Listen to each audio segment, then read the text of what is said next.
হঠাৎ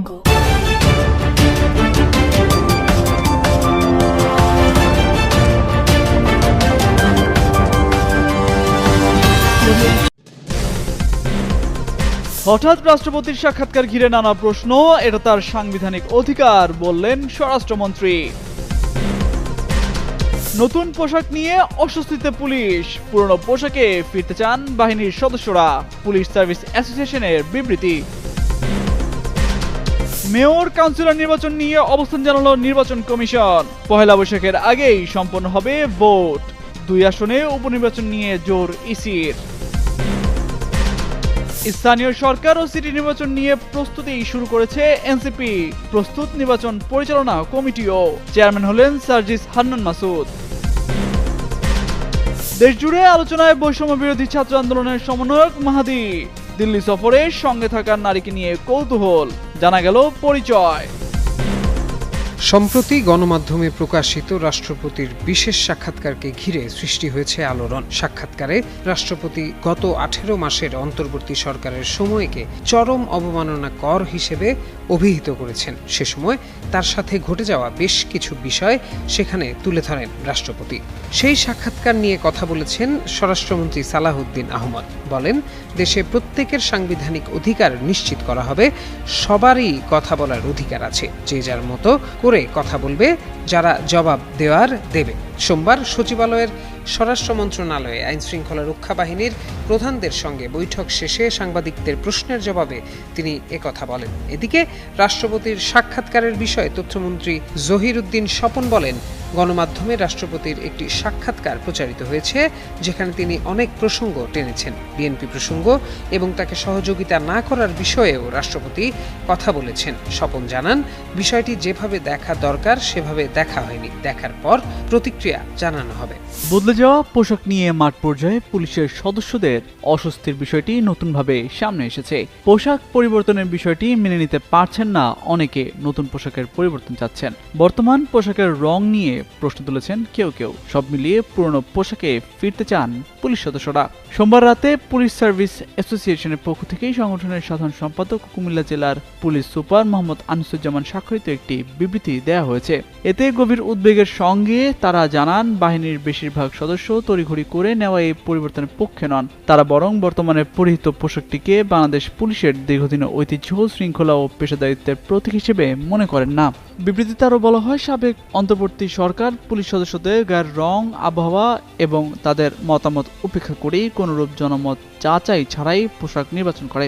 অন্য যেসব সংস্থা ইউনিফর্ম পরে থাকে তাদের সঙ্গে নতুন পোশাকের হুবহু সাদৃশ্য রয়েছে। এতে পুলিশ সদস্যদের চিহ্নিত করা কঠিন হয়ে পড়েছে। বাংলাদেশ পুলিশ বাহিনীর দীর্ঘদিনের খাকি যে পোশাকটি ছিল তা 2003 থেকে 2004 সালের তৎকালীন সরকার একটি গঠিত কমিটির মাধ্যমে দীর্ঘ যাচাই বাছাই শেষে গ্রহণ করা।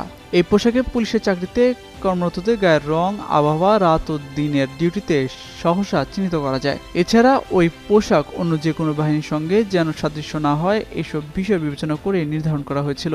বাংলাদেশ পুলিশ সার্ভিস অ্যাসোসিয়েশন মনে করে, বিপুল অর্থে নতুন পোশাক তৈরির পরিবর্তে বাহিনীর আধুনিকায়ন, থানা পর্যায়ে যানবাহন সরবরাহ এবং লজিস্টিক সাপোর্টে বৃদ্ধি করাই অধিক যুক্তিযুক্ত হবে। পোশাকের রং বা নকশা নয়, বরং পুলিশ সদস্যদের মন মানসিকতার পরিবর্তন, মনোবল ও পেশাদারিত্বের উন্নয়ন করাই এখন সবচেয়ে গুরুত্বপূর্ণ। বাংলাদেশ পুলিশের প্রতিটি সদস্য এ বিষয়ে সর্বাত্মক সহযোগিতা ও দায়িত্ব পালনে প্রতিশ্রুতিবদ্ধ। পোশাক পরিবর্তনের সিদ্ধান্তটি যেন পুনর্বিবেচনা করে তা আরও অধিক গবেষণা ও জনমত যাচাই কল্পে বাস্তবসম্মত সিদ্ধান্ত গ্রহণ করা এবং পুলিশের প্রতিটি সদস্যের আবেগ ও বাস্তবসম্মত দিকগুলো গুরুত্বের সঙ্গে বিবেচনা করা হয়, সেই জন্য অনুরোধ করা হয় ওই বিবৃতিতে।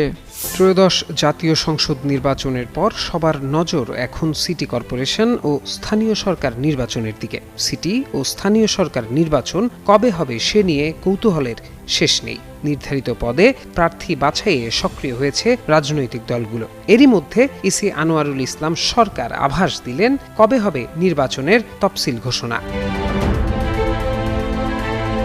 নির্বাচন কমিশন স্থানীয় ও সিটি কর্পোরেশন নির্বাচনের জন্য প্রস্তুতি নিচ্ছে বলে জানিয়েছেন নির্বাচন কমিশনার মোহাম্মদ আনোয়ারুল ইসলাম সরকার। এ সংক্রান্ত আইনগত বিধিবিধান অনুযায়ী প্রয়োজনীয় সকল প্রক্রিয়া সম্পন্ন হলে দ্রুতই তফসিল ঘোষণার বিষয়ে সিদ্ধান্ত হবে বলে জানান তিনি। সোমবার দুপুরে বাংলাদেশ সংবাদ সংস্থাকে দেয়া এক সাক্ষাৎকারে তিনি কথা বলেন। এ সময় নির্বাচনের বিষয় তুলে ধরে আনোয়ারুল ইসলাম সরকার বলেন, পহেলা বৈশাখের আগেই যেন ধাপে ধাপে সবকিছু সম্পন্ন করা যায় সেভাবে প্রস্তুতি নিচ্ছে নির্বাচন কমিশন। এক্ষেত্রে সংরক্ষিত মহিলা আসন নির্বাচন বা তার আগেও কিছু বিষয় রয়েছে, যেমন রাষ্ট্রপতি ও স্পিকার নির্বাচন, যার অনেকটাই নির্ভর করবে সরকারের সিদ্ধান্তের উপর। তিনি বলেন, সিটি কর্পোরেশন নির্বাচনের বিষয়ে কমিশনের কাছে চিঠি এসেছে। কমিশনের সিদ্ধান্ত নিয়েই পরবর্তী কার্যক্রম শুরু হবে। তবে শেরপুর ৩ ও বগুড়া ৬ আসনের নির্বাচন যেহেতু জাতীয় সংসদ নির্বাচনের একটি অংশ, গুরুত্ব বিবেচনায় আপাতত তা কমিশনের কাছে বেশি প্রাধান্য পাচ্ছে। এ বিষয়ে যথাযথ প্রক্রিয়া অনুসরণ করে দ্রুত এই ২ আসনে নির্বাচনে কাজ করছে কমিশন।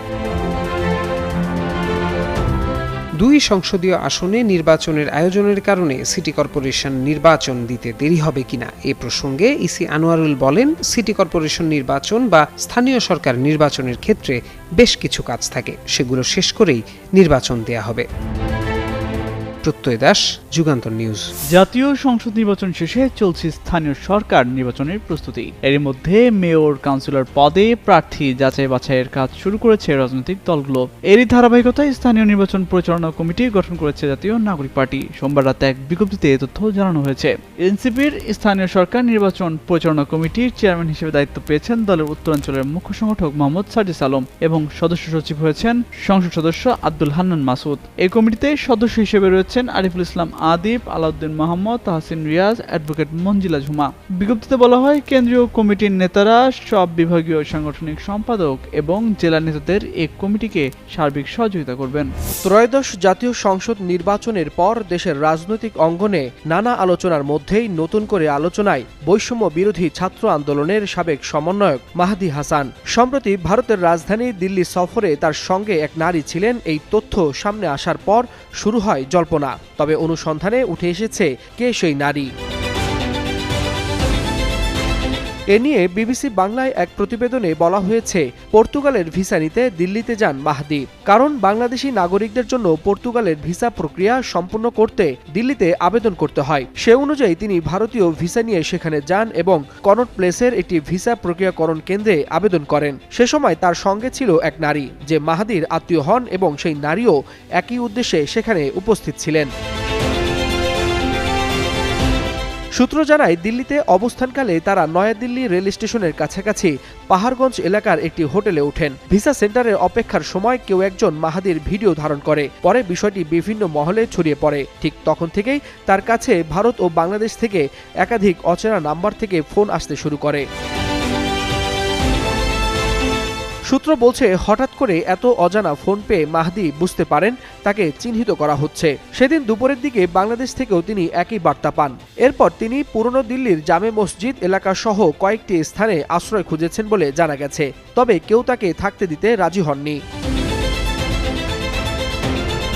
সবশেষ বুধবার বিকেলে ইন্ডিগো এয়ারলাইন্সের ফ্লাইটে তিনি ঢাকায় ফেরেন। ইমিগ্রেশন কাউন্টারে জিজ্ঞাসাবাদের মুখোমুখি হয়ে তিনি দাবি করেন, ভারতে গিয়ে তিনি হেনস্থার শিকার হয়েছেন। তবে অনুসন্ধানে এটি নিশ্চিত হওয়া গেছে, দিল্লিতে মাহাদির সঙ্গে থাকা নারী কোনো রহস্যময় ব্যক্তি নন, বরং তারই এক আত্মীয়।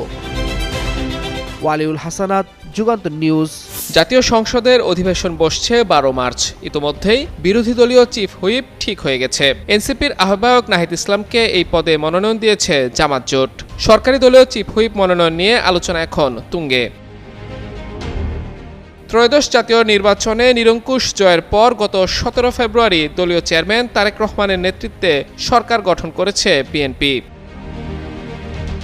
প্রধানমন্ত্রী তারেক রহমানের নেতৃত্বে গঠিত মন্ত্রিসভায় স্থান পেয়েছে ২৫ জন মন্ত্রী এবং ২৪ জন প্রতিমন্ত্রী। এছাড়া উপদেষ্টা পদে নিয়োগ দেওয়া হয়েছে বিএনপির সঙ্গে সংশ্লিষ্ট ১০ জনকে। বিএনপির বেশ কিছু জ্যেষ্ঠ নেতা মন্ত্রিসভায় স্থান পাননি। তারা স্পিকার, ডেপুটি স্পিকার ও চিফ হুইপ পদে আলোচনায় রয়েছেন। সরকার দলীয় চিফ হুইপ পদে সবচেয়ে বেশি আলোচিত হচ্ছে দুটি নাম। তারা দুজনেই বিএনপির সিনিয়র নেতা, দুজনের বাড়ি নোয়াখালী। একজন হলেন জয়নুল আবদিন ফারুক, তিনি নোয়াখালী ২ আসনের সংসদ সদস্য। অন্যজন হলেন বরকতুল্লাহ বুলু, তিনি নোয়াখালী ৩ আসনের সংসদ সদস্য। জয়নুল আবদিন ফারুক 6 বারের সংসদ সদস্য। নবম জাতীয় সংসদে বিরোধী দলের চিফ হুইপ ছিলেন তিনি। তখন তিনি সফলতা দেখিয়েছেন। ফলে এবার সরকার দলীয় সম্ভাব্য চিফ হুইপ হিসাবে তার নাম বেশি আলোচনায় রয়েছে। ফারুক বিএনপি চেয়ারম্যানের উপদেষ্টা। বরকতুল্লাহ বুলু 5 বারের সংসদ সদস্য। 2001 সালে বিএনপি সরকারের আমলে তিনি বাণিজ্য উপদেষ্টা ছিলেন। এবারও মন্ত্রী হওয়ার আলোচনায় ছিলেন বুলু। তবে মন্ত্রিসভায় জায়গা না হওয়ায় এখন তার নামও চিফ হুইপ পদে আলোচনায় আছে। বুলু বিএনপির ভাইস চেয়ারম্যান। এর আগে যুবদলের সাংগঠনিক সম্পাদক, সাধারণ সম্পাদক ও সভাপতি ছিলেন তিনি। পরবর্তীতে বিএনপির যুগ্ম মহাসচিবের দায়িত্ব পালন করেন।